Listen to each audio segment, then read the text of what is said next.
Morning. आज हम लोग पढ़ेंगे बिहार स्टेट के लिए पेपर 2 के लिए। सब्जेक्ट रहेगा पोल साइंस। पोल साइंस का टॉपिक रहेगा भारत का संविधान। भारत के संविधान से हम लोग कुछ क्वेश्चन पढ़ेंगे। पहला क्वेश्चन है, भारत के संविधान का प्रारूप किस वर्ष तैयार हुआ? क्वेश्चन है, भारत के संविधान का प्रारूप किस वर्ष तैयार हुआ? ऑप्शन है 1999 के भारतीय परिषद अधिनियम में, या 1900 के भारतीय शासन अधिनियम में, या 1935 के भारतीय शासन अधिनियम में, या 1947 के भारतीय स्वतंत्रता अधिनियम में। इसका आंसर होगा सी, 1935 के भारत शासन अधिनियम में तैयार हुआ था। भारत के संविधान का प्रारूप 1935 के भारत शासन अधिनियम में तैयार हुआ था। नेक्स्ट क्वेश्चन है, भारतीय संविधान की प्रस्तावना में किस संवैधानिक संशोधन अधिनियम द्वारा महत्वपूर्ण संशोधन किए गए? क्वेश्चन है, भारतीय संविधान की प्रस्तावना में किस संवैधानिक संशोधन अधिनियम द्वारा महत्वपूर्ण संशोधन किए गए हैं? ऑप्शन है 40वां, या 42वां, या 44वां, या 46वां। तो इसका आंसर होगा बी, 42वां। भारतीय संविधान की प्रस्तावना में किस संवैधानिक संशोधन अधिनियम द्वारा महत्वपूर्ण संशोधन किए गए? तो 42वां संशोधन अधिनियम द्वारा महत्वपूर्ण संशोधन किए गए हैं। नेक्स्ट क्वेश्चन है, भारतीय संविधान के किस अनुच्छेद के अंतर्गत नागरिक अपने मौलिक अधिकारों की रक्षा के लिए सर्वोच्च न्यायालय की शरण ले सकते हैं? क्वेश्चन है, भारतीय संविधान के किस अनुच्छेद के अंतर्गत नागरिक अपने मौलिक अधिकारों की रक्षा के लिए सर्वोच्च न्यायालय की शरण ले सकते हैं? ऑप्शन है अनुच्छेद 29, अनुच्छेद 30, अनुच्छेद 31, अनुच्छेद 32। आंसर होगा डी, अनुच्छेद 32। नेक्स्ट क्वेश्चन है, राज्य के नीति निर्देशक तत्व के स्वरूप के लिए निम्नलिखित तथ्यों में कौन सही है? क्वेश्चन है, राज्य के नीति निर्देशक तत्व के स्वरूप के लिए निम्नलिखित तथ्यों में कौन सही है? ऑप्शन है, यह अनुदेश पत्र है, यह न्यायालय द्वारा सुरक्षित नहीं है, यह दिशा संकेत है, उपयुक्त सभी। आंसर होगा डी, उपयुक्त सभी। राज्य के नीति निर्देशक तत्व के स्वरूप के लिए निम्नलिखित तथ्यों में कौन सही है? तो यह अनुच्छेद पत्र है, यह न्यायालय द्वारा सुरक्षित नहीं है, यह दिशा संकेत है। उपयुक्त में से सभी आंसर होंगे। नेक्स्ट क्वेश्चन है, किस अनुच्छेद में भारतीय संविधान के संशोधन की प्रक्रिया का वर्णन है? क्वेश्चन है, किस अनुच्छेद में भारतीय संविधान के संशोधन की प्रक्रिया का वर्णन है? अनुच्छेद 360, या अनुच्छेद 365, या अनुच्छेद 368, या अनुच्छेद 370।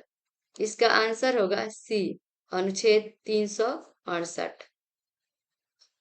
अनुच्छेद 368 में भारतीय संविधान के संशोधन की प्रक्रिया का वर्णन है। नेक्स्ट क्वेश्चन है, भारत एक धर्मनिरपेक्ष राज्य है, यह स्पष्ट रूप से घोषित है। ऑप्शन है प्रस्तावना, मौलिक अधिकार, राज्य के नीति निर्देशक तत्व, या अनुसूची। क्वेश्चन है, भारत एक धर्मनिरपेक्ष राज्य है, यह स्पष्ट रूप से घोषित है। ऑप्शन होगा ए, प्रस्तावना। क्वेश्चन है, भारत एक धर्मनिरपेक्ष राज्य है, यह स्पष्ट रूप से घोषित है प्रस्तावना में। नेक्स्ट क्वेश्चन है, जब 1972 में जिला कलेक्टर का कार्यालय बनाया गया, तब भारत का गवर्नर जनरल कौन था? क्वेश्चन है, जब 1972 में जिला कलेक्टर का कार्यालय बनाया गया, तब भारत का गवर्नर जनरल कौन था? ऑप्शन है Lord Minto, Lord Curzon, Warren Hastings. उपयुक्त में से एक से अधिक, उपयुक्त में से कोई नहीं। आंसर होगा सी, वारेन हेस्टिंग्स। जब 1972 में जिला कलेक्टर का कार्यालय बनाया गया, तब भारत का गवर्नर जनरल वारेन हेस्टिंग्स थे। नेक्स्ट क्वेश्चन है, नए राज्यों के बनाने के संबंध में संविधान में संशोधन के लिए आवश्यकता होगा?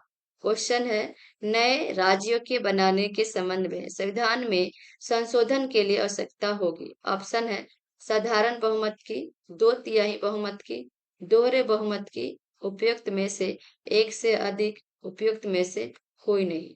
आंसर होगा ए, साधारण बहुमत की। नए राज्य के बनाने के संबंध में संविधान में संशोधन के लिए आवश्यकता होगी साधारण बहुमत की। नेक्स्ट क्वेश्चन है, भारत के संविधान के किस अनुच्छेद के तहत सर्वोच्च न्यायालय अपने विवेक से भारत में किसी भी अदालत या न्यायालय अधिकरण द्वारा किसी फैसले के खिलाफ अपील करने के लिए विशेष अनुमति दे सकते हैं? क्वेश्चन है, भारत के संविधान के किस अनुच्छेद के तहत सर्वोच्च न्यायालय अपने विवेक से भारत में किसी भी अदालत या न्याय अधिकरण द्वारा किसी फैसले के खिलाफ अपील करने के लिए विशेष अनुमति दे सकते हैं? ऑप्शन है अनुच्छेद 32, अनुच्छेद 226, अनुच्छेद 136, उपयुक्त में से एक से अधिक, उपयुक्त में से कोई नहीं। इसका आंसर होगा सी, अनुच्छेद 136। क्वेश्चन है, भारत के संविधान के 136 अनुच्छेद के तहत सर्वोच्च न्यायालय अपने विवेक से भारत में किसी भी अदालत या न्याय अधिकरण द्वारा किसी फैसले के खिलाफ अपील करने के लिए विशेष अनुमति दे सकते हैं। नेक्स्ट क्वेश्चन है, निवारण निरोधक कानून के तहत किस गिरफ्तार किया जा सकता है? क्वेश्चन है, निवारण निरोध कानून के तहत किसे गिरफ्तार किया जा सकता है?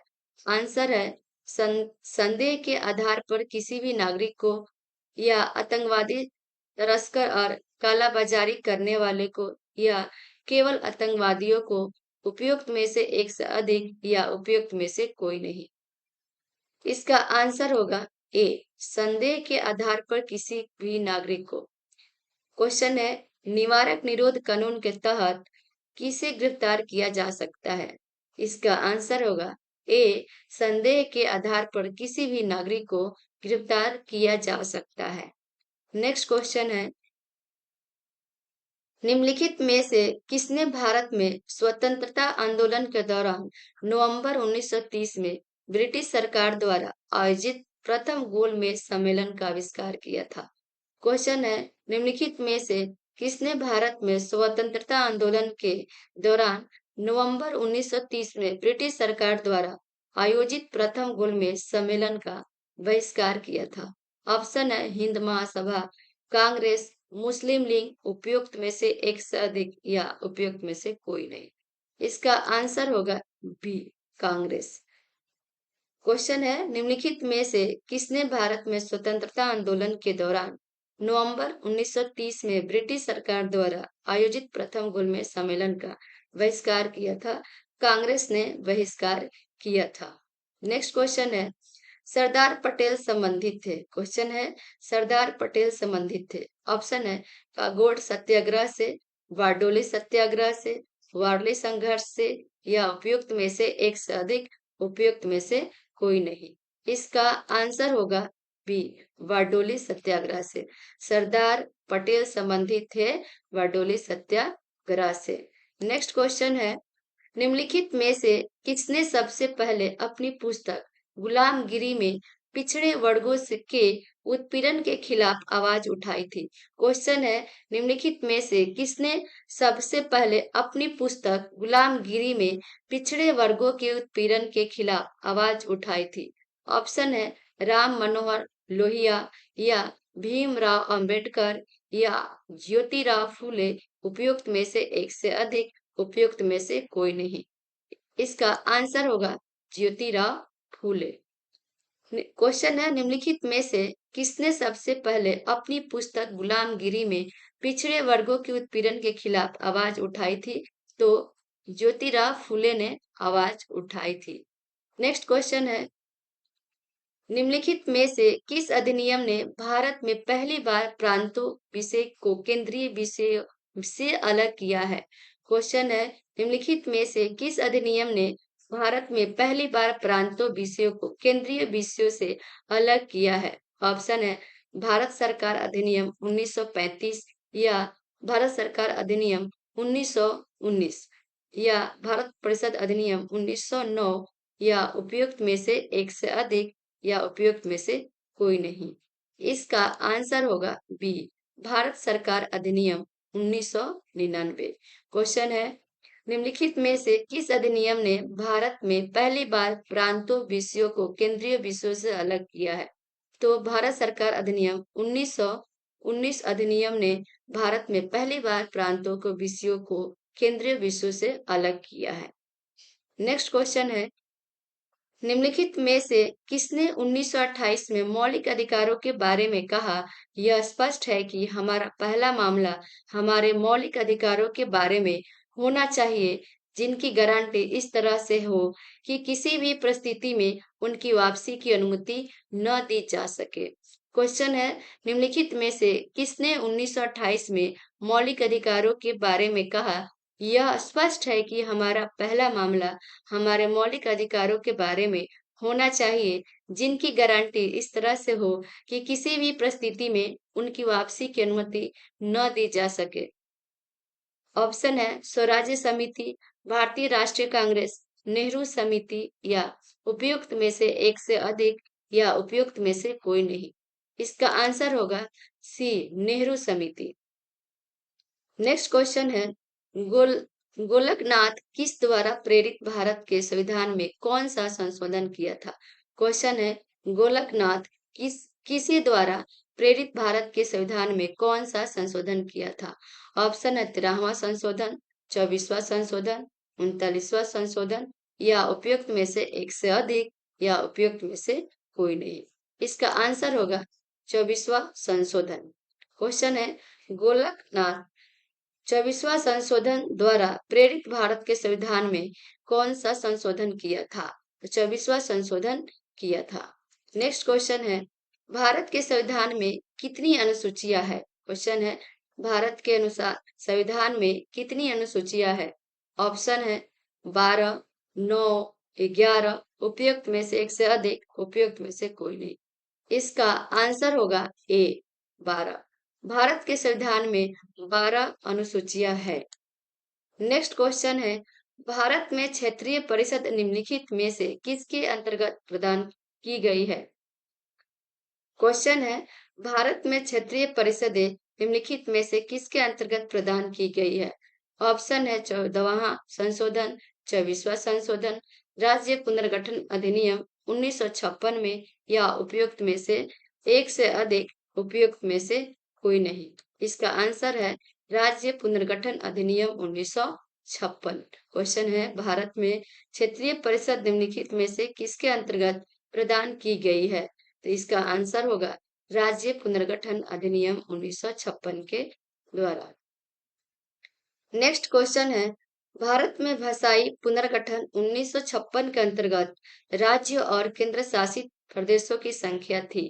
क्वेश्चन है, भारत में भाषाई पुनर्गठन 1956 के अंतर्गत राज्य और केंद्र शासित प्रदेशों की संख्या थी। ऑप्शन है 14 और 5, 15 या 5, 14 और 6, 14 और 8, उपयुक्त में से एक से अधिक, उपयुक्त में से कोई नहीं।